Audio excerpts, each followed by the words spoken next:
ప్రభు ఘనమైన నామమునకు మహిమ కలుగునుగాక. మన ప్రభువును రక్షకుడునునైన యేసుక్రీస్తుల వారి యొక్క ప్రశస్తమైన నామమునకి మహిమ ఘనత ప్రభావములు యుగయుగములకు కలుగునుగాక. సర్వాధికారి అయిన దేవుడు ఆయన గొప్ప కనికరాన్ని బట్టి మరొక శ్రేష్టమైన శుభదినములో దేవుని మాటలు మనము ధ్యానము చేయుటకు దేవుడు మనకిచ్చిన ఈ గొప్ప సదవకాశమును బట్టి దేవాది దేవునికి మనము ఎంతగానో కృతజ్ఞతాస్తుతులు చెల్లించబద్దులమై ఉన్నాము. అదే సమయములో దేవుని వాక్యం వినుటకు దేవుని పాదముల చెంత కూడి ఉన్న దేవుని ప్రియబిడలైన మీ అందరికీ కూడా మన ప్రభు అయిన యేసుక్రీస్తు పేరట శుభవందనములు తెలియచేయచ్చు ఉన్నాను. దేవుని వాక్యమును ప్రేమించే మిమ్మలను మీ కుటుంబములను నా ప్రభు అయిన యేసుక్రీస్తు నిండారులుగా దీవించునుగాక. ప్రభునందు ప్రియులారా, ఎన్నో విషయాలు మనం నేర్చుకుంటూ ఉన్నాం. ప్రతి విషయము మనలను మరింతగా ప్రభువుకు దగ్గర చేసేదే అన్న సంగతిని మనము మరిచిపోక ఎప్పటికప్పుడు వాక్యము ద్వారా సరిచేయబడదాం. ఈ దిన కాలమున మనం ధ్యానం చేయబోతున్న అంశభాగము ఏమిటనగా, ఏది పాపము, ఏది పాపము. సహజంగా మనకేం తెలుసు అంటే ఆజ్ఞాతిక్రమమే పాపము అని తెలుసు. అంతేనా? ఇంకా ఏమేమి చేస్తే పాపం? ఆజ్ఞ అతిక్రమించుట పాపము అన్నది అక్షర నిత్య సత్యమే. దానితో పాటు ఏ ఆజ్ఞలు అతిక్రమిస్తే ఆజ్ఞాతిక్రమమే పాపము అంటాం. ఏ ఆజ్ఞలు, ఏ మాటలు, ఏవి అతిక్రమించుట పాపము? బైబిల్ గ్రంథంలో ఇది పాపము, ఇది పాపము అని చెప్పబడిన సందర్భాలు చాలా ఉన్నాయి. నేను సమయానుకూలంగా ఈరోజు కొన్ని విషయాలైనా మీతో మాట్లాడడానికి ప్రయత్నం చేస్తాను. మిగిలినవి మరలా ఒకసారి సందర్భానుసారంగా మనం మాట్లాడుకుందాం. పాత నిబంధన నుంచే మనం చూస్తూ వద్దాం ఏదేది పాపమో ఒక్కసారి. యోహాను రాసిన మొదటి పత్రిక 3వ అధ్యాయము 4వ వచనాన్ని మనం చూసి దానిలో నుంచి ఏ ఆజ్ఞలు అతిక్రమించుటో మనం ధ్యానం చేద్దాం. ఇది మనం ఎరిగిన విషయమే కదండి. 3వ అధ్యాయం యోహాను మొదటి పత్రిక 4వ వచనము, పాపము చేయు ప్రతి వాడును ఆజ్ఞను అతిక్రమించును, ఆజ్ఞాతిక్రమమే పాపము. ఇది మూలవాక్యం. ఆజ్ఞను అతిక్రమించుటే పాపము అన్నాడు. అంటే ఇప్పుడు ఉదాహరణకు ఇది చేయండి అని దేవుడు చెప్పాడు. అది ఏదైనా కానీ బైబిల్ గ్రంథంలో ఏదైనా సరే ఇది చేయుడి అని చెప్పినప్పుడు అది చేయకపోవడం పాపము అని ఇక్కడ అర్థం. అందుకే అన్నాడు, పాపము చేయు ప్రతి వాడు ఆజ్ఞను అతిక్రమించును, ఆజ్ఞను అతిక్రమించుటే పాపం. ఆజ్ఞ అంటే ఇశ్రాయేలుకి ఇవ్వబడిన 10 ఆజ్ఞల కాదు ప్రియులారా, లేదా నూతన నిబంధనలో క్రైస్తవులకు ఇవ్వబడినటువంటి 2 ఆజ్ఞల, నీ పూర్ణ హృదయముతో, నీ పూర్ణ ఆత్మతో నీ దేవుడైన యెహోవాను ప్రేమించాలి, ప్రభువును ప్రేమించాలి, అలాగే నిన్ను వలె నీ పొరుగు వారిని ప్రేమించాలి. ఇవి ఆజ్ఞల కాదు. లేఖనములో ఇది అని చెప్పినప్పుడు ఆయన చెప్పిన మాట మనము తెలుసుకొని విశ్వాసులమై ఉండో సేవకులమై ఉండో ఆ మాట ఏదైనా కావచ్చు, ఆయనది చెయ్యి అన్నప్పుడు చేయకపోవడమే పాపము. అవేంటో చూద్దాం. ఇప్పుడు సమూయేలు మొదటి గ్రంథానికి వెళ్దాం. సమూయేలు మొదటి గ్రంథం 12వ అధ్యాయము 23వ వచనము, నా మట్టుకు నేను, పాపము అనే పదము మీద మనం మాట్లాడుతున్నాం. నా మట్టుకు నేను మీ నిమిత్తము ప్రార్థన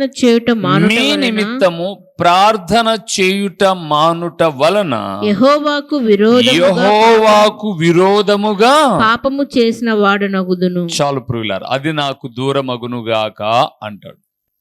ఇప్పుడు ఒక చిన్న ఆలోచన చేద్దాం.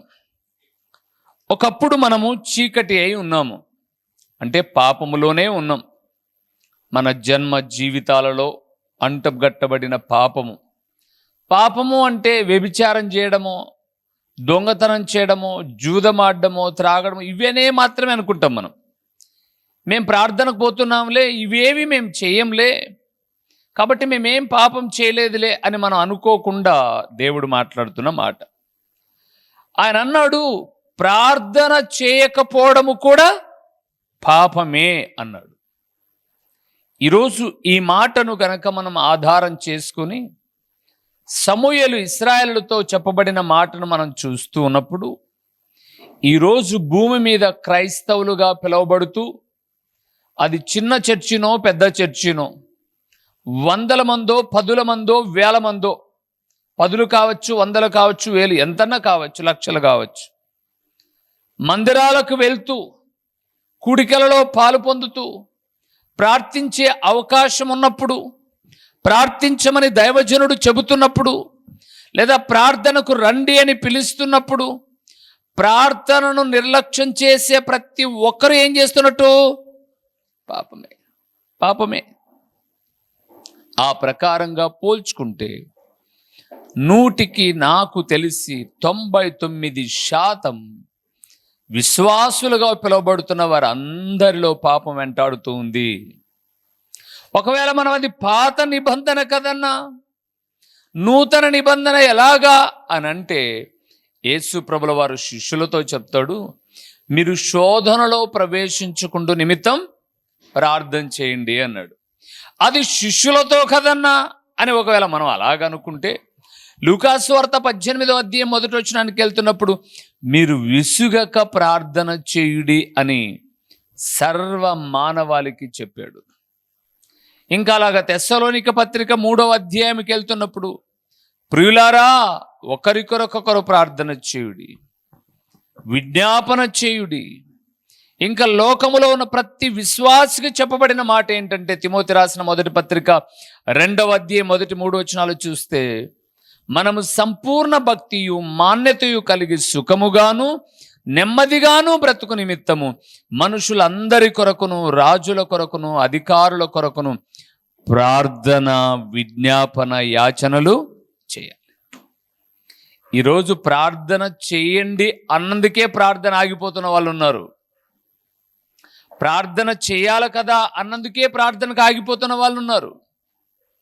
ప్రార్థన అంటే చదువురాని పిల్లోడు వెనక్కి వెళ్ళినట్టుగా వెనక్కి, లేకపోతే ప్రార్థన చేయండి అని చెప్పేసి అంటే చావు మేళానికి వెళ్ళేసి మౌనం ఊహించినట్టుగా, ఏమాత్రం నాకు బాధ్యతే లేదు, నాకు సంబంధమే లేదు అన్నట్టున్నారు అని అంటే, ఇప్పుడు వీళ్ళందరూ ప్రార్థనలో కూడుకుంటున్నా ఏం చేస్తున్నారు?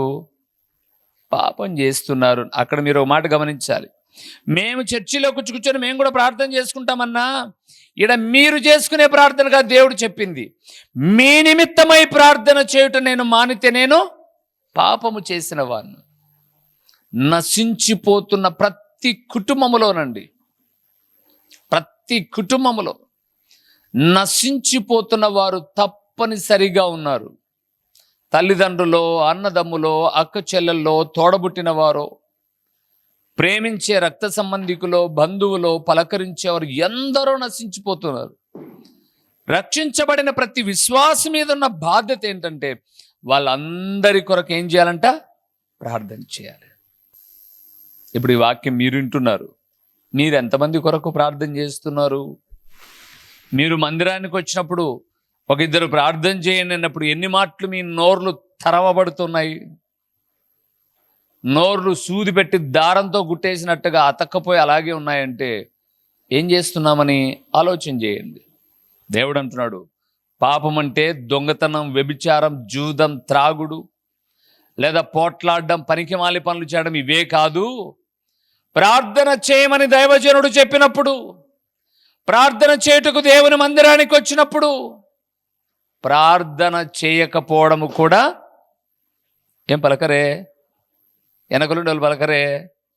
పాపం. మాట్లాడడం వచ్చు, పోట్లాడడం వచ్చు, మాట్లాడడం వచ్చు, పోట్లాడడం వచ్చు, చాకచక్యంగా తినడం వచ్చు, తిన్నదాన్ని అరిగించుకోవడము వచ్చు. క్రమంగా ప్రార్థన చేయడం మాత్రం క్రైస్తవ లోకానికి రావడంలా. దేవునిందు ప్రియమైన వారలారా, ప్రార్థన చేయకపోవడం పాపము. రెండవది పాపం ఏంటో చూద్దామా? యాకోబు రాసిన పత్రిక 4వ అధ్యాయము 17వ వచనాన్ని మనం చూద్దాం ప్రియులారా. 17వ వచనం. కాబట్టి మేలైనది చేయనెరిగియు అలాగు చేయని వానికి పాపము కలుగును. చాలు. ఏం చేయాలట? మేలైనది చేయనెరిగియు అలాగు చేయని వానికి పాపము కలుగును. ఏం మేలు అని అంటే 16వ వచనంలో అన్నాడు, ఇప్పుడైతే మీరు మీ డంబముల యందు అతిశయపడుతున్నారు, ఇట్టి అతిశయమంతయు చెడ్డది. ఏమతిశయం? ఏమమ్మాయి ఏం చేస్తున్నావు?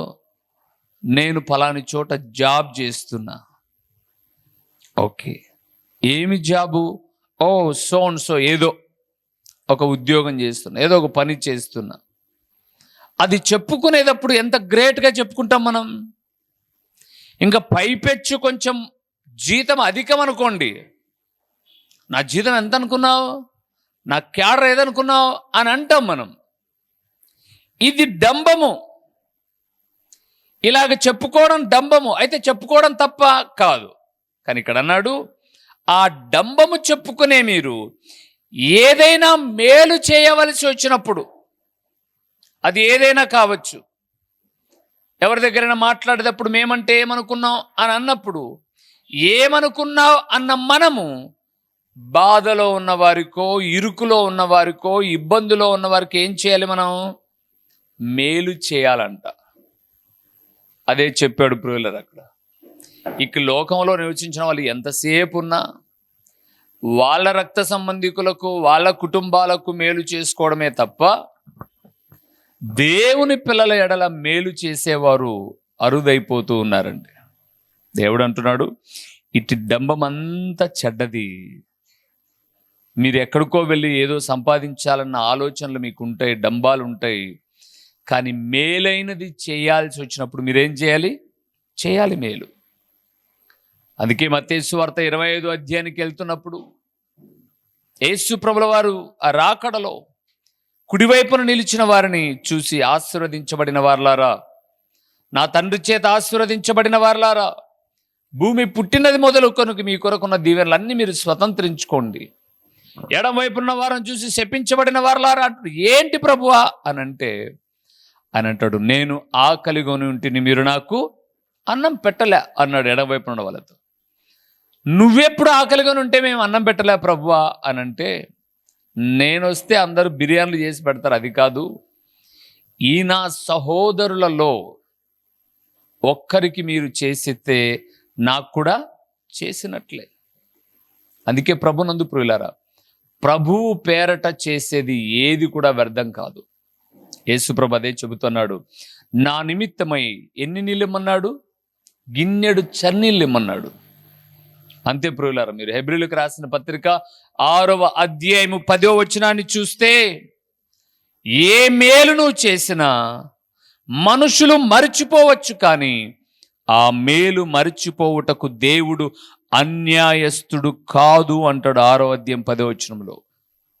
ఎన్నో మనం చేయడానికి ఉన్నాయి, కానీ లోభత్వముతో, పిసినారితనముతో, నాదెందుకు ఖర్చు కావాలి, నేనెందుకు ఇవ్వాలి, ఇలాంటి భావనలతో మనము మేలైన విషయాలలో పాలి భాగస్థులు కాకపోవడం కూడా ఏంటట? పాపమే అన్నాడు. దేవునిందు ప్రియులారా, ప్రార్థన చేయకపోవడము పాపమే, మేలైన విషయాలలో మేలు చేయకపోవడం కూడా పాపమే. మరి మూడవది ఏంటి పాపమో చూద్దామా? రోమీయులకు రాసిన పత్రిక 14వ అధ్యాయము 23వ వచనాన్ని మనం చూద్దాం. అక్కడ ఒక పాపము గురించి మాట్లాడాడు. 14వ అధ్యాయము 23వ వచనము, అనుమానించువాడు తినిన ఎడల విశ్వాసము లేకుండా తినును గనుక దోషి అని తీర్పు నొందును. విశ్వాస మూలముగా చూసారా, విశ్వాస మూలము కానిది ఏదో అది పాపము. అది పాపం. మూడవదండి, విశ్వాస మూలము కానిది ఏదో అదేంటట? పాపము అన్నాడు. అంటే ఇది విశ్వాసము అని చెప్పాడు. ఆ విశ్వాసానికి భిన్నమైనది అక్కడ దేవుడు చెప్పాడు. ఆ బలులు ఇచ్చిన దానికి తినేదాని గురించి మాట్లాడుతూ వచ్చాడు. అలాగ తినడం వల్ల ఏమైనా ఇదా అని అంటూ మాట్లాడుతున్నప్పుడు, నీ ఎదుట ఎవరైనా ఒకడు అవిశ్వాసి ఉంటే వాని కోసం నువ్వు తినగాకు, వాని విశ్వాసం పాడైపోతుంది, ఇలాగ కొన్ని విషయాలు చెబుతూ 23వ వచనంలో అన్నాడు, విశ్వాస మూలము కానిది ఏదో అది పాపం. అంటే దేవుని యందు నమ్మిక ఉంచుకోకుండా మరొకరి విశ్వాసము చెడగొట్టేది ఏదైనా అది పాపమే ప్రియులారా.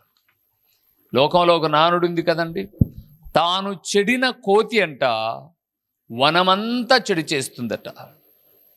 తానులో ఒక చెడ్డ లక్షణం ఉంటే అది అనేక మందికి పంచడం. మనం అప్పుడప్పుడు బజార్లో చూస్తుంటాం చూడండి. మన దేశము ఎందుకు దరిద్రంగా అభివృద్ధి కాకుండా ఉంది అంటే, బీడి తాగుతూ రోడ్డు మీద తిరుగుతున్నా, గుంపులో తిరుగుతున్నా అనేవాడులా. నేను ఆ మధ్యకాలం విదేశం వెళ్ళినప్పుడు చూసిన విషయం ఏంటంటే ప్రియులారా, నిర్ణీత ప్రదేశములో, ఒక ప్రదేశములో తప్ప ఎక్కడైనా ఎవడైనా ధూమపానం చేశాడు అంటే, బీడి సిగరెట్ తాగాడు అంటే ఇమీడియట్గా వానికి భయంకరమైన శిక్ష ఉంటుంది. వీడు చూడండి, ఒకడు దాగి 10 మందికి పంచుతుంటాడు గాలి. వాడికన్నా చుట్టూ ఉన్న వాళ్ళకి ఎక్కువ హాని చేయడం. విశ్వాసులు కూడా తాములో ఏదైనా అవిశ్వాసం ఉంటే దాన్ని 10 మందికి పంచుతారన్నమాట. ఆయన బో చెప్తా అంటారు లేబ్బా, ఆ సేవకుడు బో చెప్తాడు, మనకెప్పుడైతే అది లేని ఇంకా 10 మంది విశ్వాసుల విశ్వాసమును చెడగొట్టడం కూడా పాపం. పాపం ప్రియులారా. దేవుడు అంటున్నాడు, ప్రార్థన చేయకపోవడము పాపమే, మేలైనది చేయకపోవడము పాపమే, విశ్వాస మూలము కానిదేదో కూడా పాపమే. మరి మరొకటి చూద్దామా? చాలా ఉన్నాయి కాబట్టి నేను త్వరితంగా ముగించేస్తున్నాను. మార్కు రాసిన సువార్త 3వ అధ్యాయము 29వ వచనాన్ని మనం చూద్దాం ప్రియులారా. 29వ వచనాన్ని మనం చూద్దాం. పరిశుద్ధాత్మ విషయము దూషణ చేయువాడెప్పుడును క్షమాపణ పొందక నిత్య పాపము చూడండి, ఏ పాపమట? నిత్య పాపము చేసిన వాడై ఉండునని మీతో నిశ్చయముగా చెప్పుచున్నాను. చాలు ప్రియులారా. 4వ విషయం, పరిశుద్ధాత్మకు విరోధముగా మాట్లాడడం కూడా పాపము అన్నాడు. నిత్య పాపము అన్నాడు, అంటే ఎల్లప్పుడూ ఉండే పాపము అని అంటున్నాడు. ఏంటి? పరిశుద్ధాత్మకు విరోధముగా మాట్లాడడం. ఈరోజు ఎంతమంది అండి దేవుని వాక్యం ఇలాగ మాట్లాడుతుంది అన్నప్పుడు చెప్పినారు పొబ్బా, అది ఏదో వాళ్ళ పొట్టకూటి కోసం చెప్పుకుంటున్నారు, కానీ ఎంతమంది లోకంలో పాపం చేస్తుంటే వాళ్ళందరూ బ్రహ్మాండంగా బ్రతకలా అని దేవుని సైతము దూషిస్తూ, ఏమే ఇలాగ చేస్తే పాడైపోతాడు, చేస్తేనేం చేస్తా, ఎవడే దేవుడు, యాడున్నాడే దేవుడు అని ఘోరంగా నోటికొచ్చినట్లు దేవుని దూషించి, ఏ పాపం అన్నాడు ఇక్కడ? నిత్య పాపం, అంటే నిరంతరము నిలిచుండే పాపాన్ని మూటగట్టుకునేవారు ఎందరు ప్రియులారా, మూటగట్టుకునేవారు ఎందరు. అందుకే అన్నాడు, పరిశుద్ధాత్మకు విరోధముగా మాట్లాడుట కూడా పాపమే. దేవునిందు ప్రియులారా. అందుకే యోబు భయంకరమైన బాధలలో తన పిల్లలను కోల్పోయాడు. తన కుటుంబం అంతా దయనీయమైన స్థితిలోనికి వెళ్ళిపోయింది. భార్య అంటుంది, దేవుణ్ణి దూషించి ఏం కావాలా, చచ్చిపో అంటున్నప్పుడు కూడా యోబు అంటాడు 14వ అధ్యాయంలో, మరణమగు వరకు నేను యథార్థతను ఎంత మాత్రను విడిచిపెట్టను అంటాడు. అంటే దేవుని వల్ల మేలేనా? శ్రమలు వస్తే అనుభవించద్దా? కాబట్టి ఏ కష్టానికైనా దేవుడు కారణం ఎప్పుడై ఉండడండి. నేను ఆ విషయాన్ని పరిపూర్ణంగా నమ్ముతాను ప్రియులారా. ఏ కుటుంబంలో ఏ కష్టానికైనా, అంత సేవ చేస్తున్నాడు ఆయనకు కష్టం ఏంటి, ఇంత పరిచర్య చేస్తున్నాడు ఈయనకి ఇబ్బంది ఏంటి అని అంటే, ఏ ఇబ్బందికైనా కారణం ఒకటి మనమై ఉంటాం, లేదా మన మీద అపవాది దాడి అయి ఉంటుందే తప్ప దేవుడు మాత్రం కారణం కానే కాదు. యోబు చాలా ప్రార్థనాపరుడు, ఊజు దేశంలో భయభక్తులు కలిగిన వాడు, యథార్థవంతుడు, న్యాయవంతుడు, దేవునియందు భయభక్తులు కలిగిన వాడు. యోబులో అన్ని మంచి క్వాలిటీసే ఉన్నాయి. మరి యోబు ఎందుకు అలాంటి కష్టం?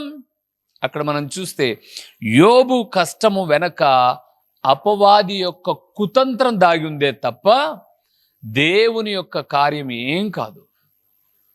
అపవాది వచ్చి ఇబ్బంది పెట్టాడు.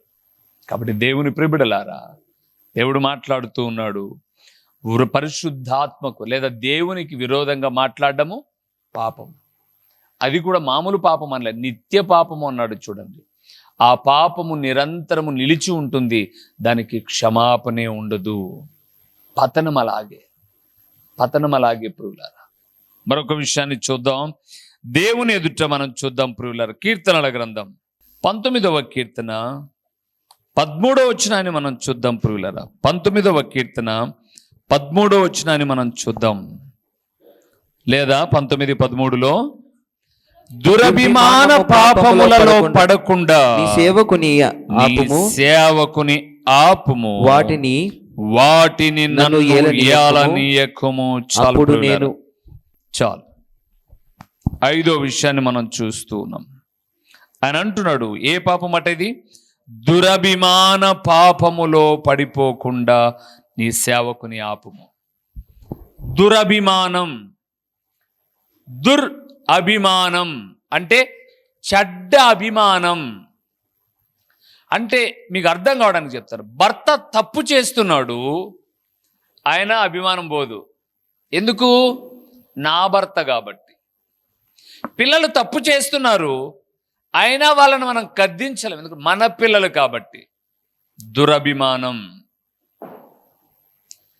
పాపము ఎవరు చేసినా, అది నా ఇంట్లో జరిగినా నీ ఇంట్లో జరిగినా, పాపము ఎప్పుడు కూడా పాపమే. మీ ఇంట్లోకి పాము వస్తే దేవుడు కాదు, మా ఇంట్లోకి పాము వస్తే విషసర్పం కాదు. పాము ఏ ఇంటి ముందుకొచ్చినా, ఏ ఇంటిలోనికి వచ్చినా, లోకం ఎన్ని చెప్పుకున్నా, దేవుడు దేవత అన్నా, దాని నుంచి వచ్చేదేంటి? విషమే. అలాగే మన తప్పులు మనం ఎప్పుడు కప్పిపుచ్చుకోవడం కరెక్ట్ కాదు. మన తప్పులు కప్పిపుచ్చుకొని ఎంతమంది చేయలే లోకములని వేరే వాళ్ళని చూపిస్తాం చూడండి, అది దురభిమానం, చెడ్డ అభిమానం అంటది.